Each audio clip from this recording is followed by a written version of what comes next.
كثيرا ونساء واتقوا الله الذي تساءلون به والأرحام إن الله كان عليكم رقيبا يا أيها الذين آمنوا اتقوا الله وقولوا قولا سديدا يصلح لكم أعمالكم ويغفر لكم ذنوبكم ومن يطع الله ورسوله فقد فاز فوزا عظيما وقال تعالى هو الذي أرسل رسوله بالهدى ودين الحق ليظهره على الدين كله ولو كره المشركون.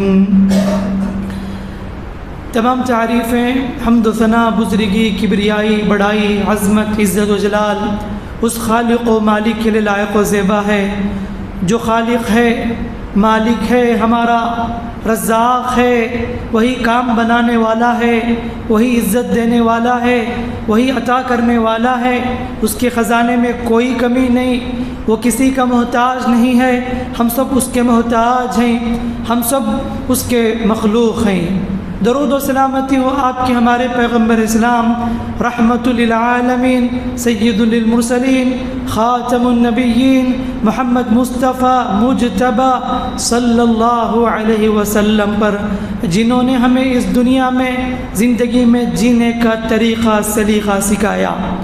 معزز اسلامی بھائیوں اور پردہ نشین خواتین اسلام، ہم سب ربیع الاول کے مہینے میں ہی، جیسے ہی یہ مہینہ آتا ہے بہت سے لوگوں کو دیکھا جاتا ہے کہ وہ اس ماہ کے آتے ہی خوشیاں مناتے ہیں، اور بہت سے نادان مسلمان اس ماہ کی 12ویں تاریخ کو میلاد النبی کے نام سے ایک بدعت انجام دیتے ہیں جس کا قرآن و سنت سے کوئی تعلق بھی نہیں ہوتا۔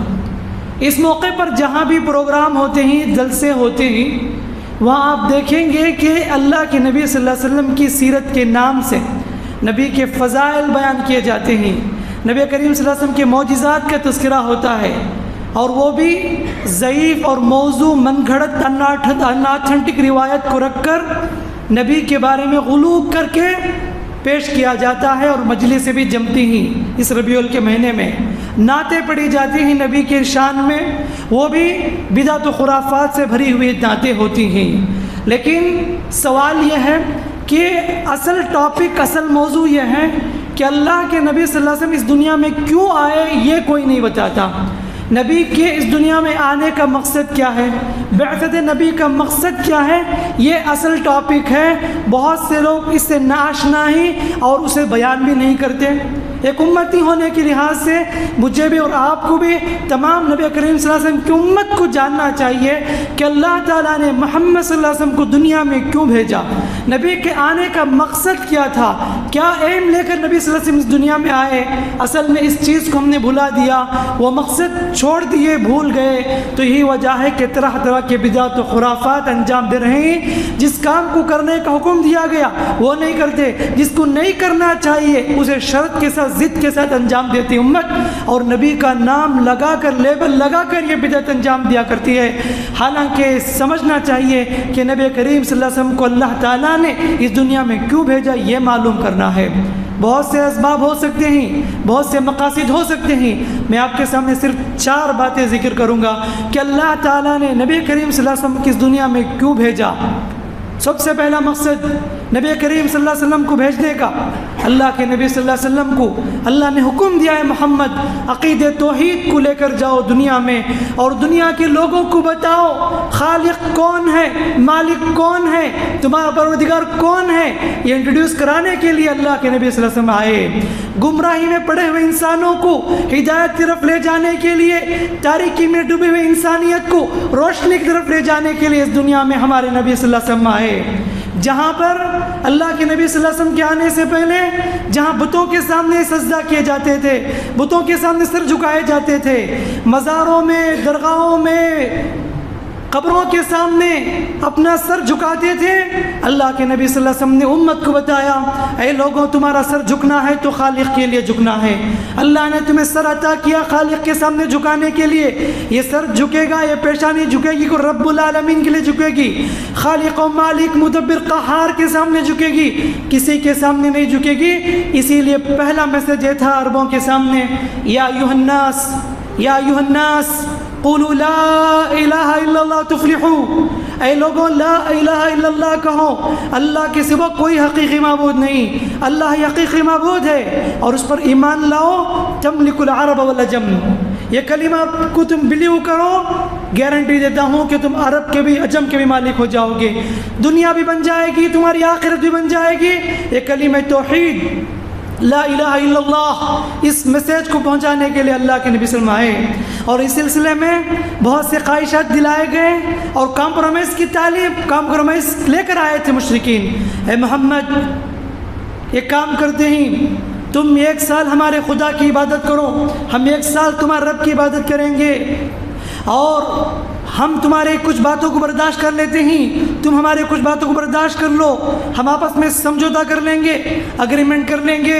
اللہ نے آیت نازل کر دی، قل یا ایھا الکافرون لا اعبد ما تعبدون، کہہ دو اے نبی کافروں سے میں اس کی پوجا نہیں کرتا جس کی تم عبادت کرتے ہو، اور جس کی میں عبادت کرتا ہوں تم اس کی بات نہیں کرتے۔ آخر میں بتایا گیا لکم دینکم ولی دین، تمہارا دین تمہارے لیے، میرا دین میرے لیے۔ توحید کے معاملے میں، عقیدہ توحید کے معاملے میں رتی برابر بھی نبی کریم صلی اللہ علیہ وسلم نے کمپرومائز نہیں کیا اور دنیا والوں کو بتایا اللہ ہی حقیقی مالک ہے، اسی کی طرف لوٹ کر آؤ، اور تم جس جگہ پر کھڑے ہو گمراہی میں، کفر کے دلدل میں تم پھنس چکے ہو، لہذا جہنم کے گڑھے میں گر رہے ہو، جنت کے راستے میں آؤ، اللہ کی طرف لوٹ کر آؤ۔ یہ نبی کریم صلی اللہ علیہ وسلم کی عظیم تعلیم تھی۔ الحمدللہ یہ پیغام اتنا پہنچایا، یہ نتیجہ نکلا 8 ہجری میں جب مکہ فتح ہوا، کعبۃ اللہ کے اندر 360 اسٹیچوز بت رکھے ہوئے تھے، اللہ کے نبی صلی اللہ علیہ وسلم نے ایک ایک کو گرایا، قل جاء الحق وزهق الباطل ان الباطل كان زهوقا، یہ آیت پڑھتے گئے، ایک ایک بت کو گراتے گئے، اس طرح کعبۃ اللہ کو پاک کیا بت پرستی سے اور بتوں سے صاف کر دیا۔ اور 9 ہجری میں اس کے 1 سال کے بعد پورے کا پورا عرب اسلام میں داخل ہو گیا۔ اس سال کو عام الوفود کہا جاتا ہے۔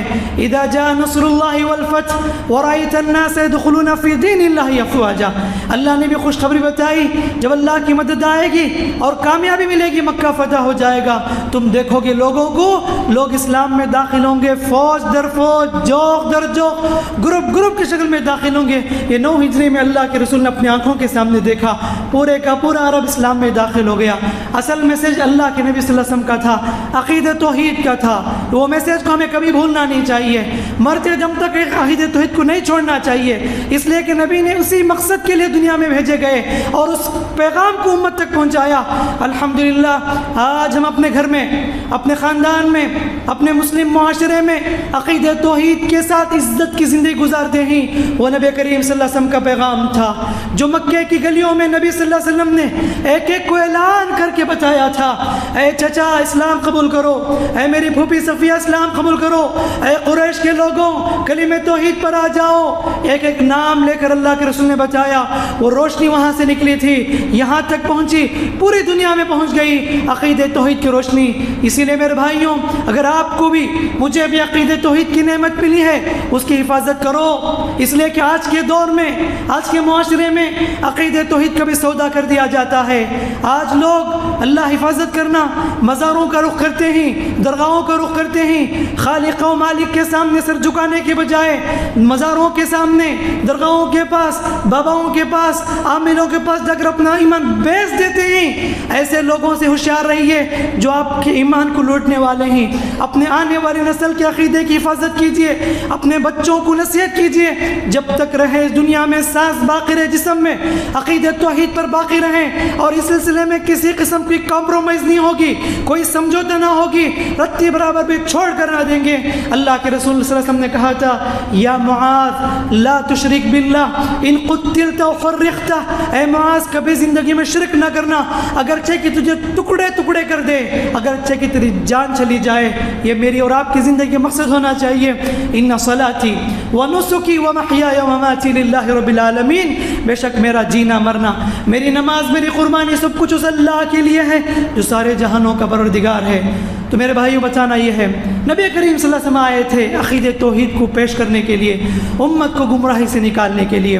دوسرا مقصد نبی کریم صلی اللہ علیہ وسلم کے آنے کا معاشرے میں عقیدہ توحید کے بعد اچھے اخلاق کو لوگوں کے سامنے عام کرنا تھا، اس لیے کہ اگر انسان کے اندر اخلاق نہیں، وہ انسان جانوروں کی طرح ہے۔ اخلاق ایک زیور ہے، اخلاق ایک جوہر ہے، اخلاق ایک ایسی چیز ہے انسان اور جانور میں فرق کرنے والی چیز ہے۔ اگر اخلاق نہیں، وہ انسان کہلانے کے لائق نہیں ہے۔ ایک شیر جسے اللہ نے ایسے ہی پیدا کیا، اس کے اندر اخلاق نہیں ہے، وہ ہر کسی کو چھیرے گا، پھاڑے گا، کھائے گا، اللہ نے اسے ویسے پیدا کیا۔ لیکن انسان کو اللہ نے عقل دی، سمجھ دی، سوچنے کی صلاحیت دی، وہ سمجھتا ہے، اچھے اور برے میں فرق کرتا ہے۔ اگر انسان اچھے برے میں فرق نہ کرے اور بد اخلاق ہو، ڈیزن اس کے اندر نہ ہو، تو وہ انسان جانور سے بھی بدتر ہے۔ تو اخلاق کی تعلیم دی گئی، اور یہی وجہ ہے کہ جگہ جگہ نبی نے مکی دور میں بتایا تھا، اے لوگوں معاف کرو، اور یہ لوگوں نرمی کا معاملہ کرو، اچھے اخلاق پیدا کرو، غصے کو پی لیا کرو، برداشت کرو، درگزر کرو۔ کتنی ایسی تعلیمات تھی مکی زندگی میں نبی کریم صلی اللہ علیہ وسلم کی، ساری کی چیزیں اخلاق کی دعوت دینے والی تھی۔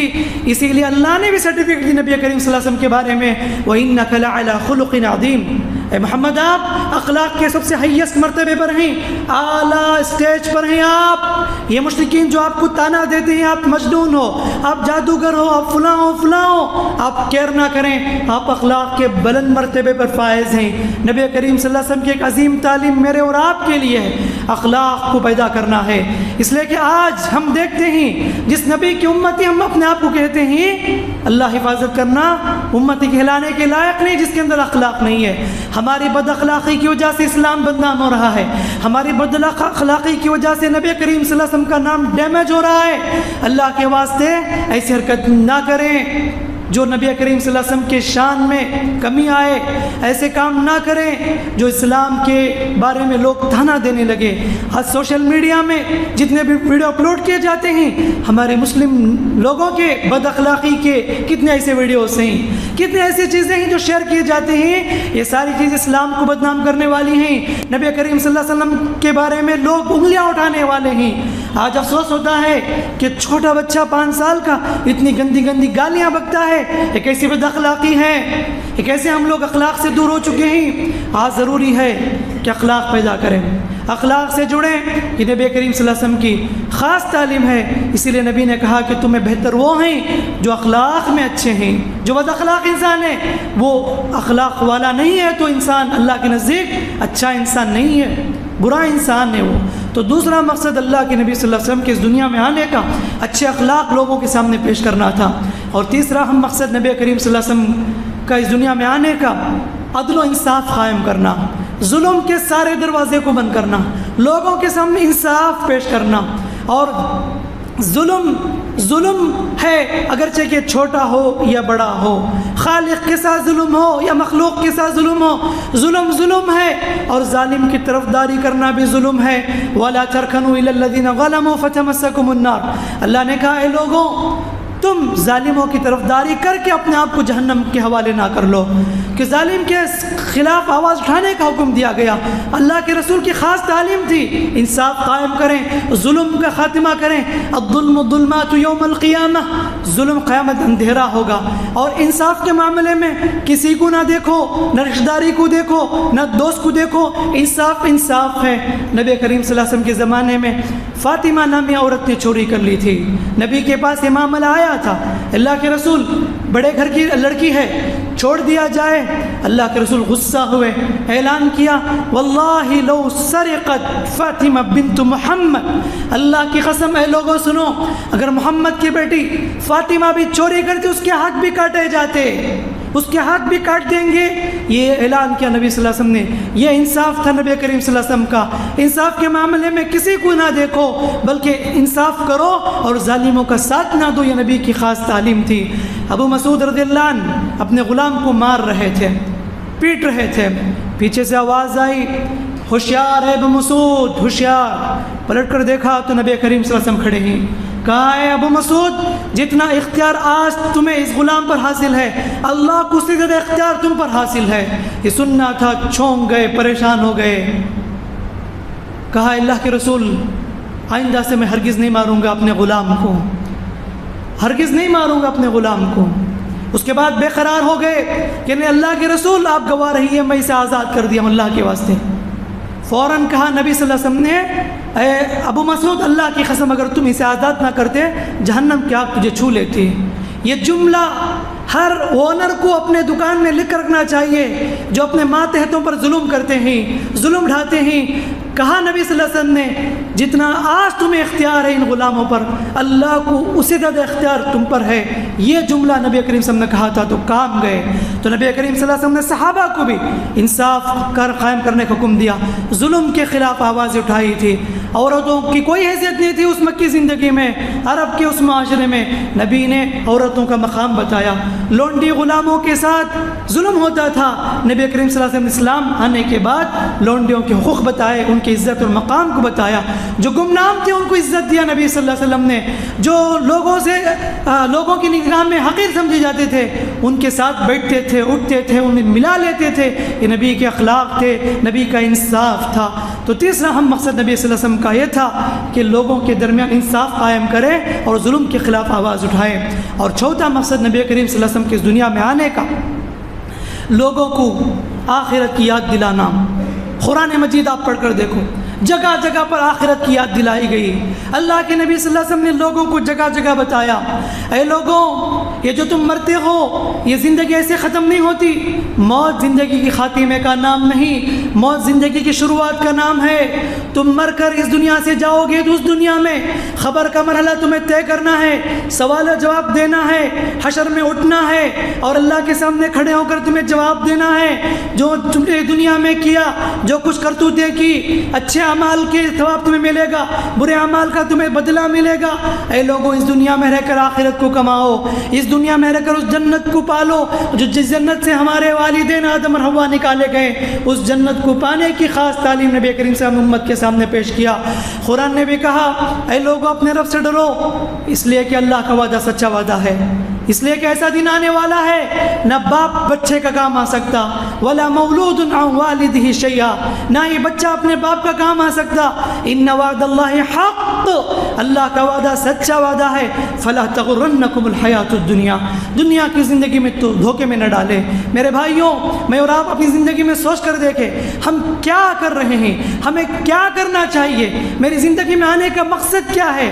ارے میرا تو مقصد یہ ہونی چاہیے کہ آخرت میں میں کیسے اللہ کے سامنے کھڑے ہو کر جواب دوں گا. میں نے زندگی میں اتنے گناہ کیے, پائی پائی کا حساب چکانا ہے مجھے. کبھی بھی موت مجھے آ سکتی ہے, ملک الموت لے کر جا سکتے ہیں. میں کیا جواب دوں گا رب العالمین کے سامنے. میں اتنا بڑا پاپی ہوں. ہر آدمی اپنے آپ سے پوچھے, اپنے نفس کو سوال کریں کہ نفس کیوں اتنا بدل چکا. یا ایھا الذین آمنوا اتقوا اللہ ولتنظر نفس ما قدمت لغد, اے لوگ اللہ سے ڈرو. ہر نفس دیکھے کل کے لیے اس نے کیا جمع کر کے رکھا ہے. یہ اللہ تعالی ہمیں تعلیم دیتا ہے. تو نبی کریم صلی اللہ علیہ وسلم کا ایک خاص مقصد تھا کہ لوگوں دنیا کی زندگی حقیر زندگی ہے, فنا ہونے والی زندگی ہے. جبکہ کفار کہتے تھے وما هذه الحیات الدنیا, کہتے تھے وقالوا ان هي الا حیاتنا الدنیا نموت ونحیا, یہ تو زندگی کیا ہے, بس عیش آرام کی زندگی ہے, ہم جئیں گے مریں گے بس مٹی کے حوالے ہو جائیں گے. اللہ کے رسول نے بتایا نہیں, اس دنیا کے بعد ایک دنیا ہے جہاں اٹھنا ہے. مٹی کے ہیں تم, منہا خلقناکم وفیہا نعیدکم, مٹی سے پیدا ہوئے مٹی کے حوالے ہو جاؤ گے, مٹی سے تمہیں دوبارہ زندہ کیا جائے گا. اللہ کے سامنے کھڑے ہوں گے ننگے بدن, بغیر چپل کے, بغیر ختنہ کے, تم اللہ کے سامنے کھڑے کیے جاؤ گے. یہ ہونے والا ایک دن, سب کچھ دیکھنے والے ہیں. اللہ حفاظت کرے ہمیں. تو میرے بھائیوں بتانا یہ ہے کہ نبی کریم صلی اللہ علیہ وسلم کے بعثت کے مقصد میں سے ایک مقصد یہ بھی ہے, 4 باتیں بتایا میں نے. عقیدہ توحید کی دعوت دینا, اخلاق سے امت کو آراستہ کرنا, اور ظلم کے خلاف آواز اٹھانا، انصاف دلانا، اور چوتھی چیز آخرت کی یاد دلانا، یہ اہم مقاصد میں سے ہیں۔ لیکن بس بدقسمتی سے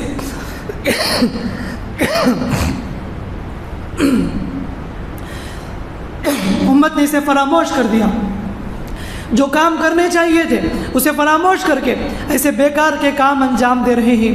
میں نے کہا اس ربیع الاول کے مہینے میں اللہ حفاظت کرے، خاص کر کے 12 تاریخ کو میلاد کے نام سے کیا کچھ رسم و رواج انجام دیتے ہیں، کیک کاٹے جاتے ہیں اور ہیپی برتھ ڈے یا رسول اللہ کا نعرہ لگائے جاتے ہیں، اور باقاعدہ جلوس نکالے جاتے ہیں، یا رسول اللہ یا محمد کا نعرہ لگاتے ہیں اور سمجھتے ہیں یہی اصل دین ہے۔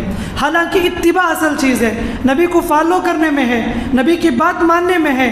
صرف نعرہ لگانے سے یا رسول اللہ یا محمد کے دعویٰ کرنے سے کچھ بھی حاصل نہیں ہوتا۔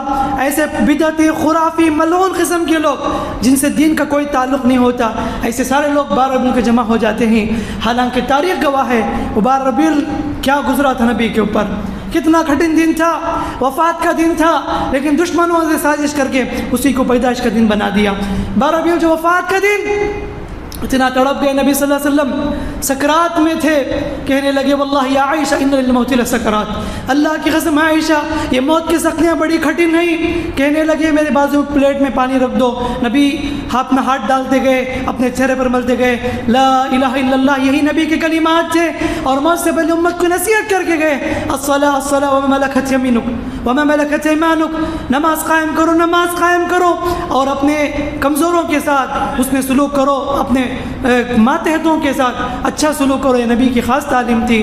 خلاصہ یہ تھا نبی صلی اللہ علیہ وسلم کی دنیا سے جانے سے پہلے، نہ خالق کے بارے میں ظلم کرو، نہ مخلوق کے بارے میں ظلم کرو، خالق کو خالق کا حق دو، مخلوق کا مخلوق کا حق دو، یہ نبی کی خاص تعلیم تھی۔ لیکن آج بدقسمتی سے اس تعلیم کو بھلا چکے ہیں، اس تعلیم کو فراموش کر چکے ہیں۔ تو لہٰذا ہم میں سے جو بھی اپنے نظروں کے سامنے ایسے غلط کام میں پڑنے والوں کو، غلط چیزوں میں پڑھنے والوں کو دیکھتے ہیں، ہمیں روکنا چاہیے، ان کو صحیح راستے پر لانے کی کوشش کرنا چاہیے، ان کے حق میں دعا کریں کہ وہ بھی سنت کے پر قائم ہو جائے، بدعت و خرافات جیسے چیزوں سے دور ہو جائے۔ تو اللہ سے دعا ہے اللہ تعالی ہم تمام کو کئی باتوں پر، سنی باتوں پر عمل کی توفیق عطا فرمائے۔ اللہ رب العالمین مجھے اور آپ کو جب تک اس دنیا میں رکھے عقیدۃ توحید پر قائم رکھے، اللہ ہماری نسلوں کو عقیدۃ توحید پر قائم رکھے، اللہ ہمیں سنت رسول صلی اللہ علیہ وسلم پر عمل کرنے کی توفیق عطا فرمائے، اللہ ہمارے اندر اخلاق پیدا فرمائے، اللہ ہمیں انصاف قائم کرنے اور ظلم کے خلاف آواز اٹھانے کی اللہ ہم سب کو توفیق عطا فرمائے، اللہ ہمارے اندر فکر آخرت پیدا فرمائے، اللہ ہمارے گناہوں کو معاف فرمائے۔ انسان ہونے کے ناطے ہم سے جو بھی غلطیاں ہو چکی ہوں جانے انجانے میں، اللہ ہم سب کی غلطیوں کو معاف فرمائے، اللہ ہمیں جب تک رکھے ایمان پر رکھے، جب ہماری موت آئے تو ایمان پر آئے، اسلام پر آئے، اور موت کے وقت اللہ ہماری زبان میں کلمہ لا الہ الا اللہ جاری فرمائے۔ آمین۔ بارک اللہ لنا ولکم فی القرآن الحکیم ونفعنا وإياكم بالآیات والذکر الحکیم، انہ تعالی جواد کریم ملک بر رحیم بر حلیم۔